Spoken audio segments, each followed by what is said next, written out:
With that, we welcome you inside another edition of Big Ten Wrestling and Beyond. Rick Pizzo joined, as always, by Shane Sparks. Second week of the season for us. And Shane, I got to tell you, there were some complaints last week that you just didn't bring enough energy for the season opening edition. Well, here's the bottom line, Rick. In the Big Ten, we talk about it every week. You better be ready. I felt good about last week's show, but that is old news. Now we're going to toe the line again today. High attack rate, finish periods on top. Let's get our arm raised. I'm not so sure that Shane understood that I was laying the sarcasm on there pretty heavily. We begin, as we always do, with our weekly headlines. What a weekend for Nebraska. Impressive wins. You go back-to-back over Minnesota and Northwestern. 21-9 over the Gophers. Huskers had 5 victories over ranked opponents, and then they back it up against a top 10 opponent with 4 major decisions. Outstanding weekend specifically for Liam Cronin, Peyton Robb, and Mikey Labriola. And how about the Michigan Wolverines? A fantastic atmosphere in East Lansing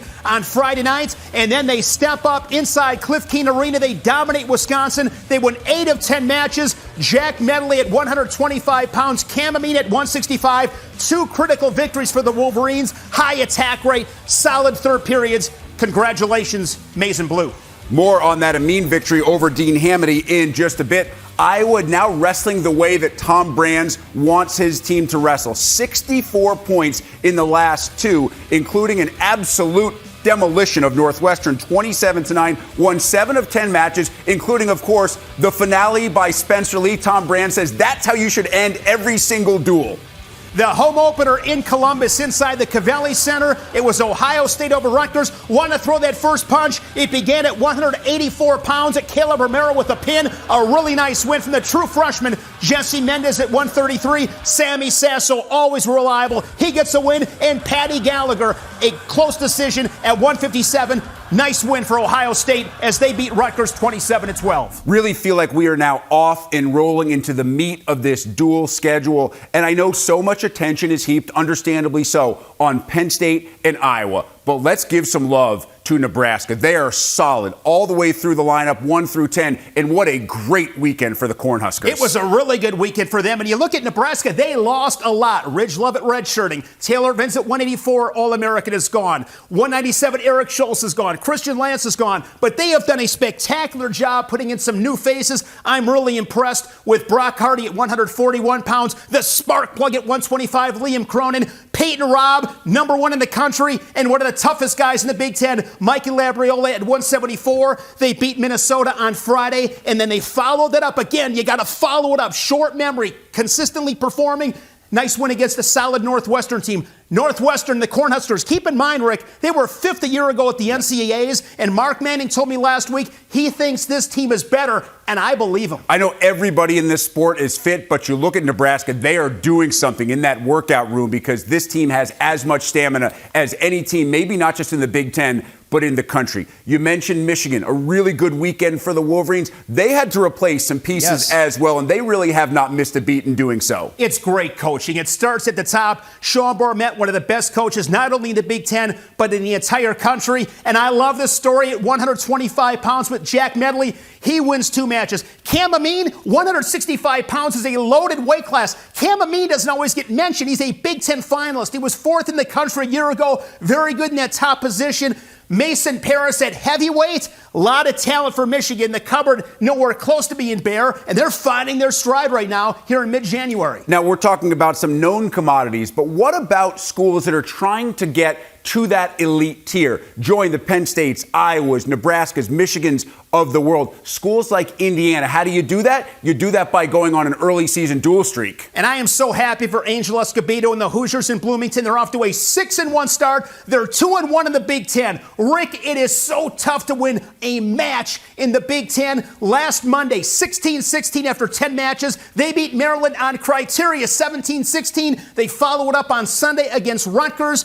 Got a great performance at 165. They got a pin in that, and that's what really flipped that duel around. That was from Nick South.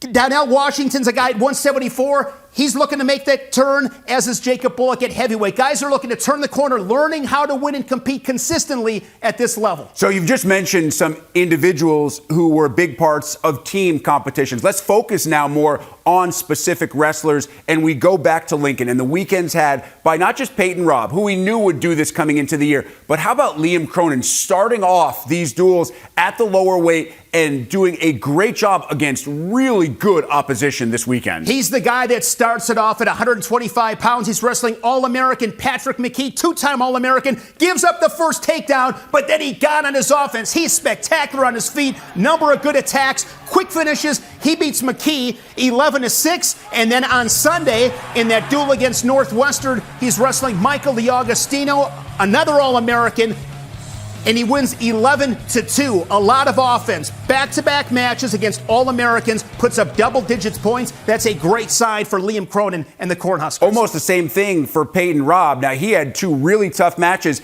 and he only scored 4 points. That's what you would say about his weekend. But, Shane, how often do you see a wrestler that quality competition not give up a single point in two duels? I am so impressed with Peyton Robb. He's very good on top. It's not easy, Rick. It's so difficult to ride guys in the Big Ten and Division I wrestling. He is consistent. You always know what you're going to get from Peyton Robb. He's physical. He makes the experience miserable. I can promise you when they toe the line against Peyton Robb, they know they are going to be in for 7+ minutes, and it's not going to be fun. But he's solid on top, quick escapes, and when he needs offense, he can get it. 2-0 victories against Brayton Lee and Trevor Chumley. That's a great weekend. He finds a way to win, and I keep saying it. He's consistent. I know every single time what I'm going to get from Peyton Robb. Tell me a little bit more about Michigan State's Chase Saldate, a guy who maybe doesn't get the kind of attention that others in his weight class and in this conference certainly do. He's in his third year under Roger Chandler at East Lansing. Again, it takes some time. This is a different ball game. These guys have a lot of success in high school, but what are you going to do in the Big Ten when you get punched in the mouth? And Chase Saldate, this weekend, he beat a couple of guys that he's never beaten. On Friday against Michigan, wrestling All-American Will Lewan, it was 1-1. He gets a takedown and sudden victory, beats it 3-1. And then against Brayton Lee in Minneapolis on Sunday night, a takedown inside the final minute in a 1-1 match, another 3-1 decision. These are big-time confidence builders. Chase Saldate and the Spartans. Good things happening there in East Lansing. Hey, our apologies up in Madison to Dean Hamity. We gave him the Big Ten Wrestling and Beyond jinx. He's our guest last week. He comes back this week, and he loses to Cam Amin. No, obviously, no shame in that. Cam Amin, an All-American in his own right. And you have talked exclusively and extensively, Shane, about 165. Good enough to maybe have its own tournament. Cam Amin's certainly going to be one of those guys who is in the mix at the NCAAs. He is definitely going to be, and he's a phenomenal guy in the top position. Very stingy, going to ride you like a leech. He's not going to give you anything. Great mat returns. Him and Hamity, nice match yesterday. Amin jumps out to a 3-0 start. Hamity comes back to make it 3-3, and then Amin puts one on the board in the final seconds of regulation to beat Hamity of Wisconsin. These two will meet again. Of course, great crowd in Ann Arbor inside Cliff Keen Arena. And that's probably the tempo that Amin wants to wrestle at. 8 total points. Hamity would like it to be in double digits. Told us that last week. If it is a single-digit match, combined score, he's probably not getting to wrestle the way that he wants to. Big-time mat return from Peyton Robb, and with that mat return, he is going to push the riding time over a minute. He likes to scrap. Peyton Robb avenges that loss from a year ago. Remains undefeated, now 16-0 for the Cornhuskers. Terrific weekend for our next guest. Terrific season. Undefeated, ranked number 1 in the nation at 157 pounds. He is Nebraska All-American Peyton Robb. Peyton, a couple of tough wins this weekend, both going to the third period. You didn't give up a single point. How's the body feel on a Monday after a weekend like that? It's a little sore, a little tight, you know. Going through 2 weigh-ins, a bunch of extra workouts over the weekend. It wears on you a little bit, but you just gotta kind of push through it, and I feel good. And you should feel good about the way you're wrestling right now. I want to get to this season and those matches in just a bit, but I do want to look back to last spring and your run at the NCAAs. You finished 4th, and you're in a match with Ja'Cory Teamer that many people look back and say was maybe the best match of that entire tournament. As we watch the video, which went viral, tell us what you remember the most about that particular match. It's actually funny. I really don't remember a lot from that match, just because you're kind of going through the match on instinct when you're getting tired like that. So it's hard to remember. But I just remember just trying to fight all the way to the end, and then me and Ja'Cory have a lot of respect for each other. So we look over and just kind of show that respect for each other, and we both wrestled our hearts out. And so I just remember just the feeling of I really felt like we both laid it out on the line in that match. And you've done the same this year. You're 17-0. You win the Navy Classic. You win the Cliff Keen. What are you doing so well right now? So obviously in my last couple of matches it's kind of shown a little bit, but I've tried to work on my top wrestling a lot in the off season and in the preseason, and I think it's really helped me jump levels and be able to put matches into my own hands. And so that's one thing that I think I've really improved on. Still could work on some things, but I'm starting to get my offense going a little bit more.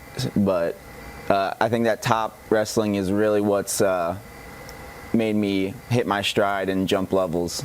I mentioned that you didn't give up a single point this week, and you beat two ranked wrestlers in Brayton Lee and Trevor Chumley, two guys who are wrestling at a very high level themselves. How much patience does it take for you to wrestle in that fashion when you know that's what it's going to take to win those kind of matches? Yeah, it takes a lot of patience. In my first match with Lee, I would have liked to get a little bit more offense going, and so that's kind of the opposite of patience a little bit, but I didn't quite get there. So it just takes a little bit more on the mental side to get through those tough matches like that and those wins where maybe it does come down to a ride out or an escape point.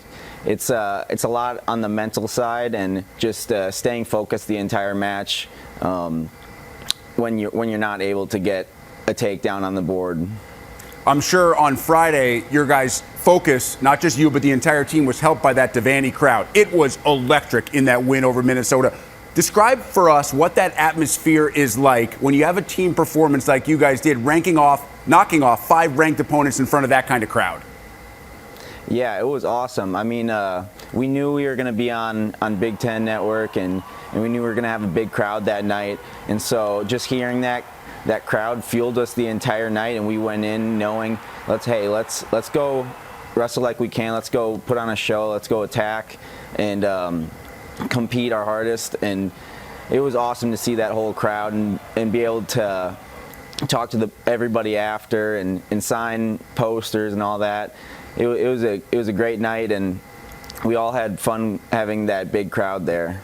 157 is such a great class, but you look at what you've already done this year. You knocked off number 2, Jared Franick. You've knocked off Kendall Coleman. You just knocked off Trevor Chumley. You beat NC State's Ed Scott twice. On the outside, you are considered right now the favorite without question to win at 157. Do you consider yourself the favorite? I try not to look at it too much based on like rankings and that kind of thing, but I think I have what it takes to win, and I just have to keep wrestling the way I am and keep that same mentality going into each of my matches, and I think I have what it takes to win it all. It's not over and said and done just because I've won certain matches this year. I still have things that I can work on and get better at, but I am feeling good this year and confident, and I'm having fun wrestling. Peyton, you were 48-0 in high school. Owatonna High had never had a 3-time state champ before you pulled it off. So I think the question is, how did you end up at Lincoln and not in Minneapolis? Well, it's kind of a long story, but I was actually supposed to go to I was going to go to SDSU at first, and coaching change and a release form kind of happened, and I ended up between Minnesota and Nebraska because it was almost last minute before kind of the summer sessions were going to start, and I just looked at them both, and I think I just kind of wanted something different, and I loved the coaching staff and everything about Nebraska, and so I ended up choosing Lincoln.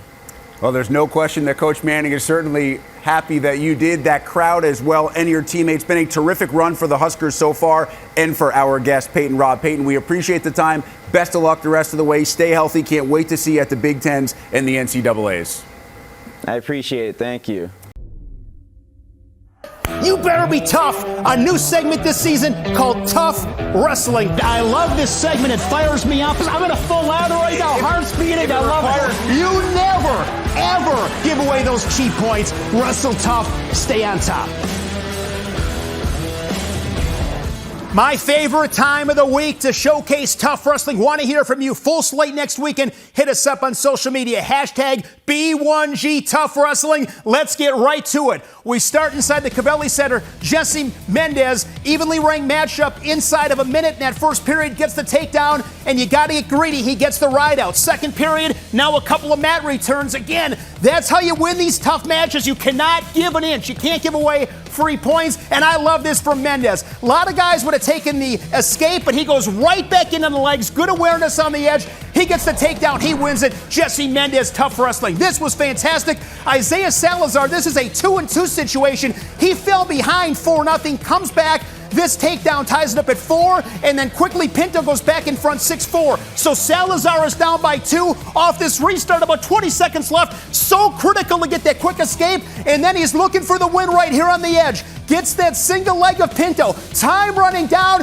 reaches across, gets both ankles. There's 2 on the board, and a win for Isaiah Salazar at 184 pounds. You see the corner from Minnesota. Those are big-time wins, and dual meets Isaiah Salazar. Tough wrestling. Let's go to Michigan. Jack Medley at 125 pounds. What a match against Eric Barnett. Barnett is so tough on top. The 2-time All-American for Wisconsin. Medley trying to pop out the back door. He's pushing Barnett away, pops his head out, and scores. But where he really made it happen was in this third period. Again, Barnett very good on top. Medley gets a reversal and puts the Badger on his back. He's going to get 4 near full points. That 15 seconds off the opening whistle was huge for Jack Medley. Again, against a guy like Barnett, it's going to be tough. But as we know with Jack Medley, this guy wrestles 125. He's got a 250-pound heart, a gas tank that never ends. He puts a takedown up in the third period with about 50 seconds left. And here he goes again for good measure. 30 seconds left, trying to beat that right shoulder of Eric Barnett. They love it inside Cliff Keen Arena. They love tough wrestling in Michigan. How about Aaron Nagao? In this match, he was down 2-0. Berwick run him out the entire first period. Now Nagao goes to work on top. Look at the pressure right there on that left shoulder of Berwick. It's a 2-0 match, and now with a minute and a half, he locks up a cradle, and he's going to get a takedown to tie this one up. He's going to have to ride him out the entire rest of the period to force sudden victory. Late in the period, he's going to go to work on that right shoulder. Aaron Nagao, 2-2 to sudden victory. You break guys in that top position. That's where you really drain somebody's gas tank. That's where you can take away some hope.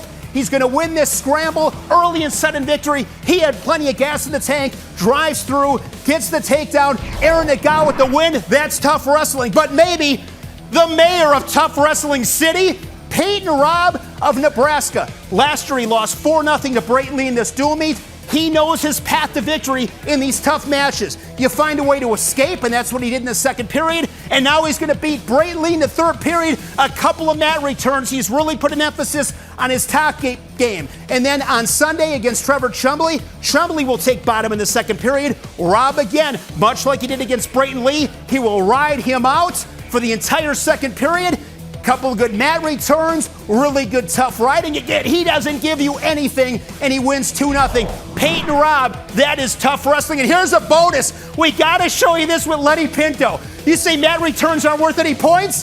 That's a 4-point mat return. Puts Halverson of Northwestern up in the air and brings him down to the Resolite for 4 near fall points. That might be the best mat return, maybe, that I've ever seen. I mean, that is a thing of beauty. Lenny Pinto, I salute you. That is fantastic. Now that, my friend, is a big-time compliment. Maybe the best mat return you have ever seen. And you are, in fact, the king of the mat returns. As a matter of fact, that mat return went viral. First, from my partner in crime, Shane Sparks, who could simply say, holy smokes, but he wasn't the only guy online. Joshua Bennett stating that it was the Matt return of the year only 15 days in. I don't think either one of us can disagree with Joshua's statement. Hey, this is a great scene from Lincoln this weekend. Remember Clay Kokesh? He made his Wrestling and Beyond debut a year ago. He's the guy in the Nebraska singlet going up against his unnamed nemesis. Now, the great thing is, these same two appeared this past weekend. Shane, they appear to be in a different weight class, and as good as Clay is, he just can't solve this kid. Well, this is a guy that's going to make him better before he wrestles on the Big Ten Network in that Nebraska single. This is a great matchup right here, Rick. I cannot wait to see the trilogy in match number 3 between Clay and his frenemy. New is always nice. In week 1, we debuted Tough Wrestling. Now we debut Remember That Guy. It's a look back into yesteryear, a wrestler from years past who we remember fondly. And this week we remember Northwestern heavyweight Mike McMullen, wrestled in Evanston from 2010 to 2015. He was a hammer. When I think back to Mike McMullen during this time, so athletic and quick, he was part of a crop of Big Ten heavyweights. It was a golden era for heavyweights. You look at the strength. He had the strength, the speed, the agility. He was special. A 4-time All-American. He's one of the Big Ten's best who unfortunately never win it all at the NCAAs. Look at that finish by season. 3rd, 2nd, 3rd, and 3rd. He was one of 4-time All-Americans in Northwestern history. And so no surprise that recently he was inducted into the Northwestern Sports Hall of Fame. McMullen himself saying, so cool, had an unbelievable weekend with the Northwestern wrestling family. McMullen known for a lot of things during his career, but Shane, he's probably most well known for that performance at the 2015 Big Ten Championships. Going into the heavyweight final, Iowa and Ohio State both with 120 points. Bobby Telford for Iowa. If he beats McMullen, Iowa wins the Big Ten title. McMullen fell behind 3-0 in that match with the Hawkeye. He came back and he wins it 4-3. And because of that, this is in Columbus. Ohio State gets a share of the Big Ten title. And I've always said, Rick, that 2015 Big Ten championship team for Ohio State that they shared with Iowa, Mike McMullen should have been in that team photo. He also had a scramble that many people remember with Adam Kuhn in the 2015 semifinals, one of the best scrambles you will ever see in college wrestling at any weight class. It was amazing to watch him. You described him as a hammer. We saw one clip of him picking up a Purdue heavyweight, and I am talking about a heavy Purdue heavyweight, and able to slam him down. My understanding now, he goes around 2 bills. He's ripped. He's in unbelievable shape, and he's absolutely killing everybody who's trying to keep up with him on the Peloton. Congratulations on the recent Hall of Fame induction.